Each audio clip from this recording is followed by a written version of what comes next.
We've got some Hey, fresh new I'm young Luis. talent And doing some I'm things that I know Luis. you haven't And you're heard listening to the before. Content is Profit podcast. Welcome back to Content is Profit, everybody. FONZI, how you doing today? I'm good. I'm excited. I'm on fire right now. You're on fire? Is that a pun for what's about to happen? I think it is. I think it is. Yeah, you think it is. But Okay. I'm following your instructions from last episode not to explain the joke. So, let's see what happens. Studio clap for that one.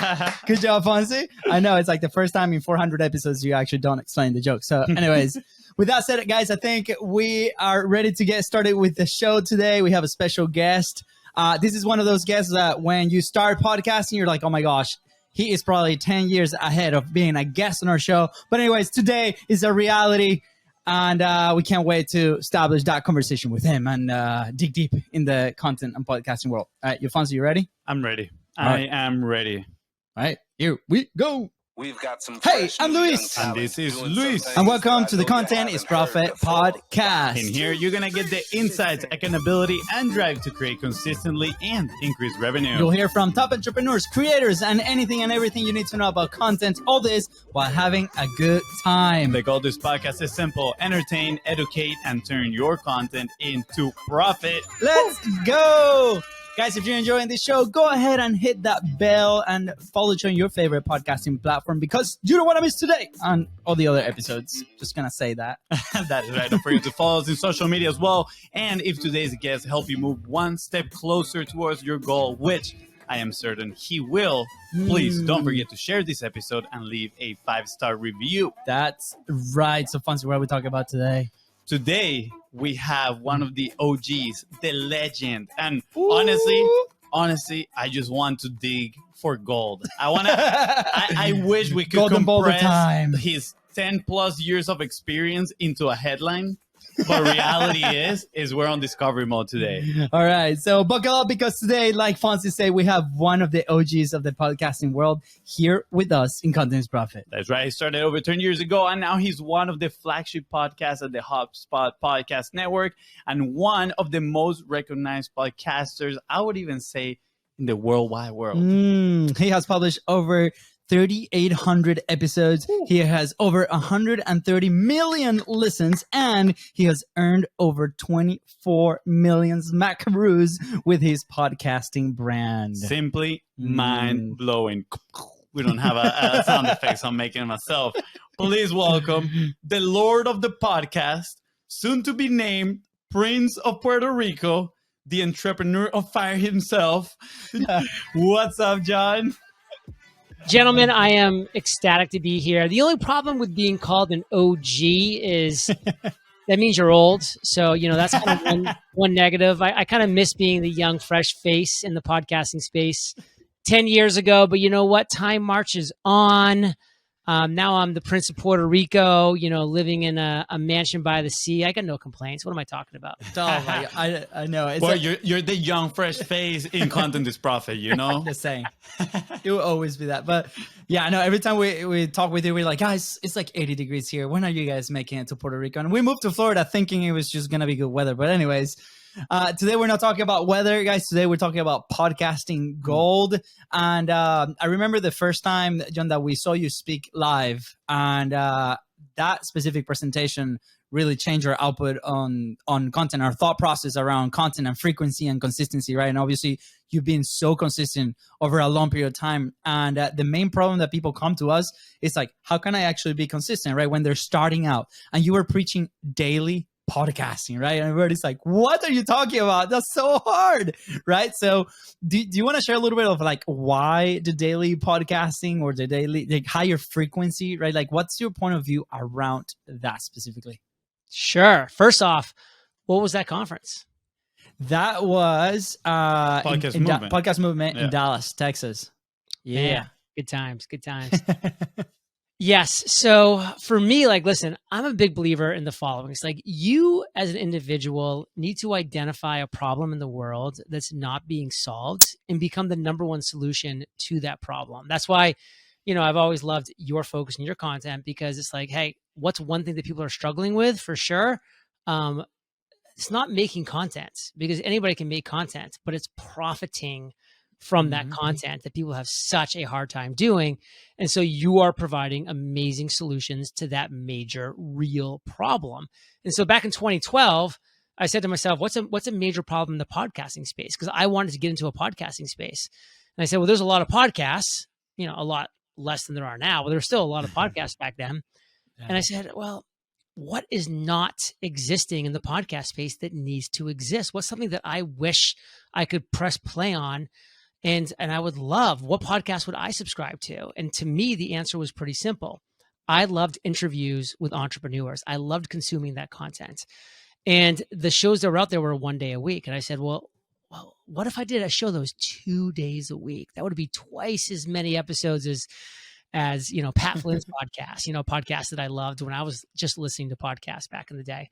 And I'm like, well, if I do 2, why don't I do 3? And I think you can see where this is going. I eventually just said, I'm going to do a 7-day-a-week podcast interviewing the world's most successful entrepreneurs. It's going to allow me to talk with 30 amazing people every single month, build my network faster, just connect with people better, all these things. Like, I was so excited about that. And guess what? The day that I launched Entrepreneurs on Fire, it was the best daily podcast interviewing entrepreneurs. And you're saying to yourself, that sounds kind of arrogant. Well, guess what? It was the worst daily podcast interviewing entrepreneurs. It was the only daily podcast interviewing entrepreneurs. And that's why I won, because I owned and dominated the space. How can you do that with your life and your business? And so that's what I was preaching to people. Wasn't even necessarily doing a daily show, because I don't think that is for everybody. What I was preaching was find the void in your marketplace that's not being filled, and fill that void better than anybody else's. If people are currently filling that void, then find out if they're actually filling it well. If they're not, then come in and dominate them. If nobody's filling that void, awesome. You're going to win, because you're going to dominate, and you're going to be the only game in town.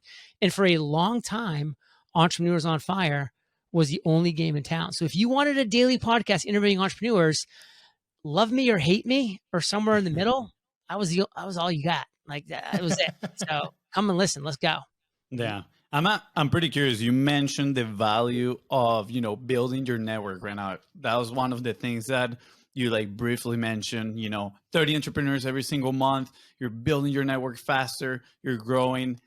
And I'm curious, how much did building your network play a role in your success overall? Right? Because now you're meeting a lot of like-minded people. It was everything. Because listen, I think one of the inspiring things about my journey, if I'm being honest, is that I started from nothing in the entrepreneurial space, in the online space, in the social media. I had nothing. I had no background in any of this. I was starting at ground zero. So everything I built was built upon the daily podcast, the connections that I made with the people that I was interviewing, the ability to get to know them, to network with them, to be on their show or whatever their content platform was. Back then, blogs were big. So maybe they would write a blog post about me. Twitter was huge. Maybe they tweet something about me. Like, it allowed me to have this just supercharged network where if I'm doing one show per week, that's 4 amazing people I'm talking to. That's great. But you know what's greater than 4? 30. You know what's greater than 52? 365. And that's how many people I was interviewing every year. That's so good. I mean, obviously, you mentioned here your differentiator, right? Like, I was the best daily podcast interviewing entrepreneurs, and that to me is a super interesting concept around people designing their publishing platforms, right? Because there's so much, but we can also go niche on the type of things, the type of conversations, the topics, but also niche on your distribution strategy, like how frequent and how consistent can you be. And when you mentioned this for the first time, it was our first time listening to that concept specifically, right? So how were you able to conquer, right, over 3,800 episodes, so consistent over a long period of time? Because on the back end, right, a lot of the conversations is like, well, that sounds great, and then people get very excited and be like, all right, perfect, my decision is to do it. And then you start, you open the hood, and then you start looking at the intricacies of running a daily interview show, and it can get very daunting. So how was that process for you initially? We're like, okay, how do you set it up so you can, for success, right? And clearly it has paid off in the good way. So how was that process for you trying to design your show? Listen, at first it was just hard freaking work. It was just me waking up in the morning, working all day, and then going to bed, and then waking up and doing it all over again. Because I was doing everything. I was finding the guests. I was reaching out to the guests. I was scheduling the guests. I was interviewing the guests. I was editing the episodes. I was letting the guests know when the episode was going live. I was sending them the assets. I was writing the emails. I was doing everything. And so it was just work. And I look back on that time very fondly because I had to acquire the skills to build the right team. And the only way that I was going to acquire the skills was to actually do the work, put in the reps, acquire the skills. And so by just, grinding my face off for, a decent amount of time, months and months and months, it allowed me to understand deeply what I had to do and then what I had to train when I did hire that first virtual assistant, how I, wanted them to do the work that I no longer wanted to do, the things I could take off of my plate. So that was just a very important part of my journey, was that I was willing to work my freaking face off, gain the knowledge and skills that I needed to then hire and train the first person to start taking some of those things off my plate so that I could, number one, get some of that time back and maybe relax a little bit so I don't burn out. And number two, start looking at other ways that I can build the business so I can monetize, create revenue, and, find some profits in this world. Yeah.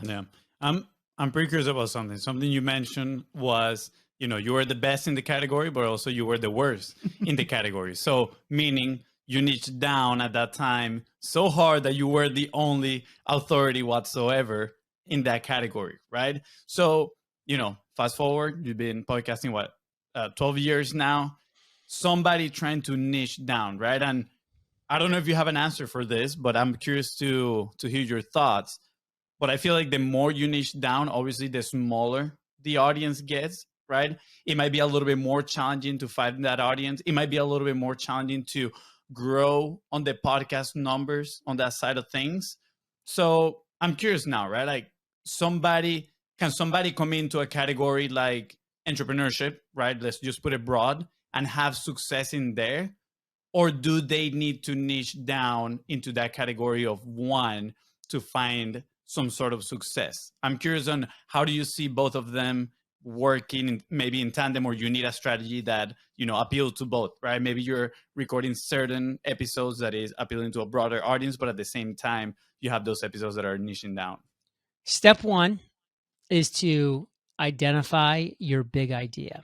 What is your big idea? What's that huge, awesome, exciting idea that you really have excitement, enthusiasm, you are fired up about because you love the topic, you love the idea of doing it, but that also you have the skills, the knowledge, the expertise. It's got to be that combo of both things because you've got to be able to add value in an area that you're excited about.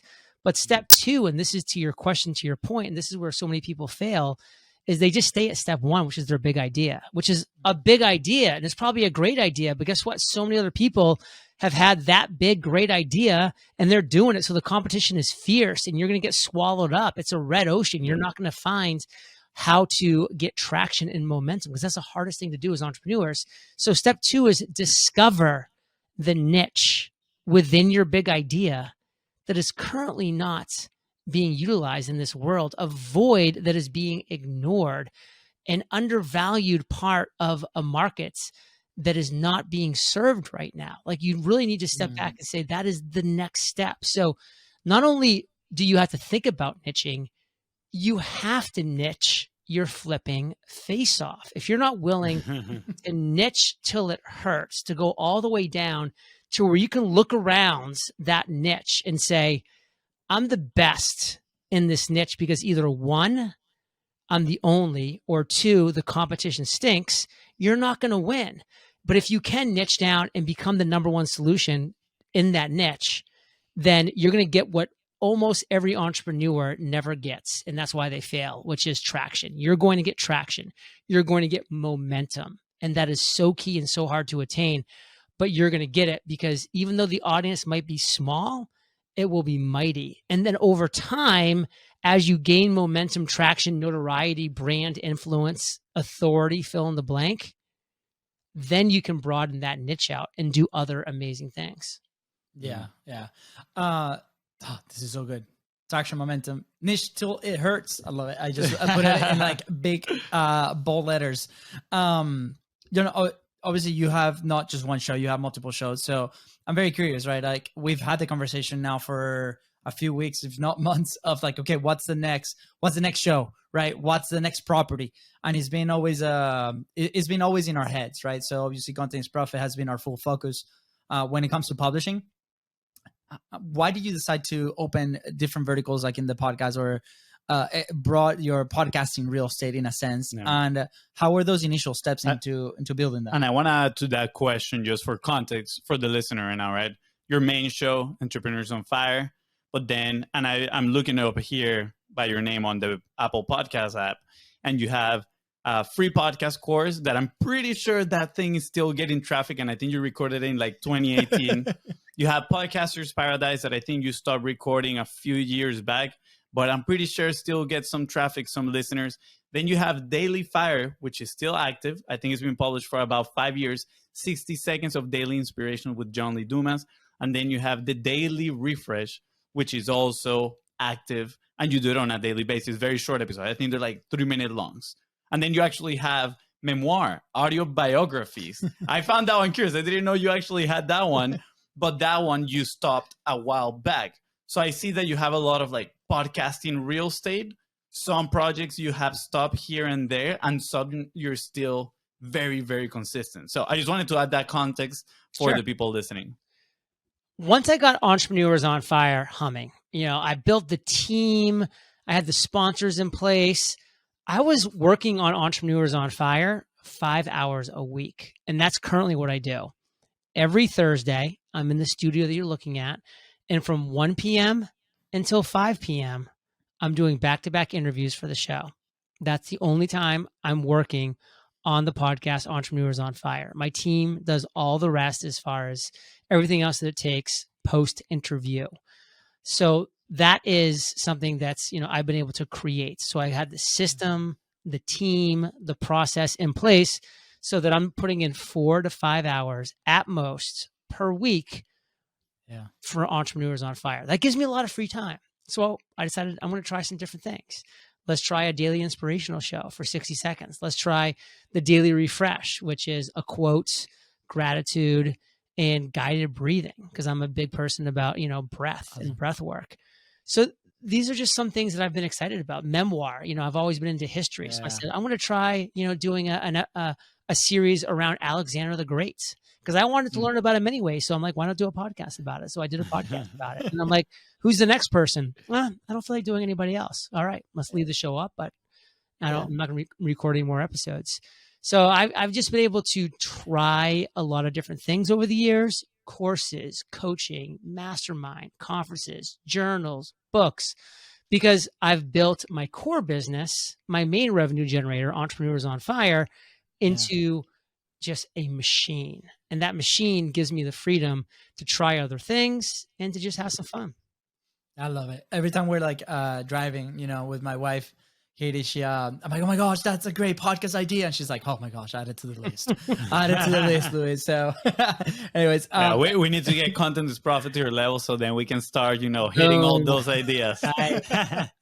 Yeah. And you mentioned revenue, right? Like one of the things that was super interesting to me is like how open you are with your numbers, right? Like you go to your site and it's like right there in your face, right? And it's full transparency on like how you monetize your show. Is this part of your strategy with the people that you help with your community? Like why being so open with the numbers around your properties? Back in 2011, when I was first kind of starting to think about getting into the online entrepreneurial game, I stumbled across a couple individuals who are publishing monthly income reports. And I was just so intrigued. I'm like, this is so interesting. It allows me to learn so much about them, about their business, about what works, about what doesn't work. And it was really during those days that I pledged to myself, hey, if I ever get to the place where I'm creating real revenue, where I'm generating a profit, like I want to share this with the world. Like I really want to share like how we're making our money, where we're spending our money, the successes we're having, the failures we're having. I want to do that. So at the 13 month of Entrepreneurs on Fire, we hit the 6-figure mark, made over $100,000. And I started publishing a monthly income report, and we just haven't stopped. We actually just published our 114th income report. Wow. And that's 114 months. And we bring on our lawyer for a legal tip. We bring on our accountants for a tax tip and to validate the numbers. And we just are really excited. And, it's one of the most visited sites on our website because it's doing what I'm hoping that it does, is show people our successes so that they can emulate our successes. It shows our failures so you can avoid our failures, and just kind of gives you some great tips and tactics in the tax and legal side of things as well. Yeah. No, I love it. So I'm in my head, I'm going through like, okay, imposter syndrome, 100%, like how, like, I guess in your head, right? Like when we help people starting to publish. So we ran a 45 live publishing challenge where people had to go live for 45 days straight, right? On whatever platform they chose to do. In that case, for us, it was Facebook, right? And a lot of it is like, oh my gosh, I'm going to have to share all of this, or I'm going to have to share this story, right? And it tends to be like that first hump when it comes to publishing, kind of opening up a little bit on that side, right? And obviously right now with your reports and the way that you conduct your business and the way that you conduct your interviews, is full transparency, like right off the bat, right? Like, this is what I do. This is how I do it. This is why we do it, right? So was there obviously inspiration from the story that you just told, but was there a moment where you were like, maybe we should not do this? Or what's your tip on people that are like in the fence, right? Because it seems that it works, right? You put it out there and you are definitely helping people, inspiring them. So many, right? So what's your tip for people that are like in that space right now that they're trying to publish, but something's stopping them? Well, number one, like, you need to realize that know, like, and trust. Like, it's so important to build with your audience, but it's so difficult to build with your audience. And, the fake it till you make it, that crowd, that they just never are able to build the real know, like, and trust. Like, you want people to go along with you on your journey. So there's so many people that are listening to this right now that are like, you know what, when I make my first $5,000 a month, then I'll start, publishing content. Or when I make my first $25,000 a month, or whatever that number is you have in your minds, that's when they think that they're going to start. And the reality is, you start today. You start with what you have. You start with where you are, because frankly, people at this stage, and I get this, so I'm saying this like with, some disappointment, but also some understanding, they really have a hard time relating to me because I'm over a decade into my journey. I've been making 7 figures a year for 10 years now. Like, it's a business that a lot of people can't relate to, and it seems unattainable to them. Even though it's not, it seems unattainable to them. Yeah. But that's why you, as a listener right now, that are saying like, I don't know why, like, I just can't sit down and create the content that I know I need to do. It's because you're not understanding the truth is that people actually want to see you at your most vulnerable. They want to see you at step 1 of your journey. They want to go along with you because that's where the real learning is. That's where the real authenticity and transparency is. That's where the know, like, and trust is built. So do it today where you are. Just be open, be honest, take people with you, and they'll be rooting for you. Incredible. Awesome. John, I know we're getting here close to the end. I do have one question that I've had for a few minutes now, and I think it's incredible the community that you have created. And I found it even more incredible, the fact that you've retained a lot of that community for a very long period of time, right? And I know community is now the buzzword in the marketing ecosystem, right? Everybody is building their own communities, and it is extremely important, right? But how have you managed to retain so many people, especially too, I feel like when communities get too big, it is a challenge to keep them involved and retain them for longer periods of time. So what specifically, maybe if you can pinpoint 1 or 2 things have helped you with retaining that community on the long term? Number one, we're always sharing the latest and the greatest because things are always changing. Things are always, appearing out of nowhere. We can talk, as an example, Chat GPT and just the whole AI movement. I mean, this is changing everything. And so we're always sharing the latest and the greatest. We're always testing new things, whether it be podcast advertising like we did with Mopod. We just had, a big share, on our income report last month about our 3 months podcast advertising with Mopod. So we're always trying new things, sharing the latest and the greatest. So everybody in our community knows that if they stay in our community, they're going to stay up to date. They're going to have their finger on the pulse because our fingers are on the pulse and we're sharing everything. So that's such a key thing. Also, we really foster the individuals in our communities to be sharers as well, to be supporters as well, to share their journey, their truth, their thoughts. No question is a dumb question. No share is a bad share. If you just got your first 10 listens on an episode, be proud of it, be loud of it, share that. And the next month when it's 23, you grew by over 100%. Like, let's celebrate that. Like, let's celebrate together. Let's share together. Let's be in this together. Really foster this sense of we're all here for each other. You're going to stay, up to date and relevant on what's most important to you in the podcasting space. And just the fact that they know that Kate and I are there. We're there every single day in the Facebook group. And right now I'm speaking about Podcasters Paradise, which is the biggest podcasting course and community in the world. We're there in Podcasters Paradise. We're answering people's questions, question by question by question. And the value is clear. So they stay month after month after month. I love it. I love it. Thank you. The whole episode has been a massive ball of value. And, Fonzie wanted gold at the beginning of it. And gold it was. So, John, to wrap up the show, there's a question that we love to ask is, and where will you be if you never started publishing? Great question. I tremor at that thought because I was pretty lost back in 2012. I was in a career I wasn't excited about. It's going nowhere.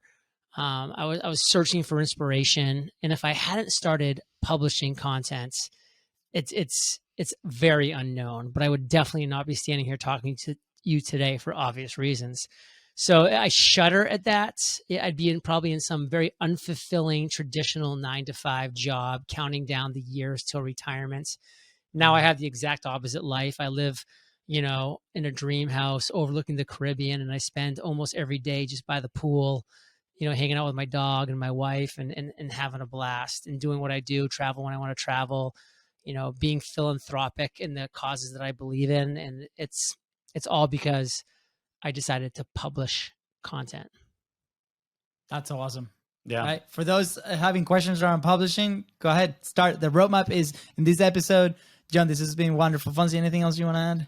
No, I just want to say thank you. I know you said there for a moment that you can stop being relatable when you get too big, but John, you do a great job at being relatable, and one of the best memories I've had from podcasting movement is when we went and had dinner together. And I was like, wow, it's so cool to see that John is actually how he is in the interviews. Like, a lot of people, you see them online, and then when you meet them in person, they're not the same person, right? And I can vouch for, everybody. Like, you are the exact same person. You are as genuine as they come. And I also want to thank you, man. It was an absolute pleasure having you here. It was a blast. Anything else? Thank you, guys. Yeah. Anything else you want to add, John, as we wrap up? Nope. That's it, man. Just enjoyed chatting with both of you today, and HubSpot Podcast Network for the win. Yeah, that's right, guys. All you got to do is scroll down, and all the links are going to be right there to connect with John, their team, and find out more information about what they do and their amazing community. And with that said, thank you so much for tuning to the Contents Profit Podcast. Go ahead and follow the show in your favorite podcasting platform and on social media at BIZBROS Co. That is right. And if you are on fire after today's interview with John Lee Dumas, make sure you share this episode and leave a 5-star review. See ya. Bye, guys.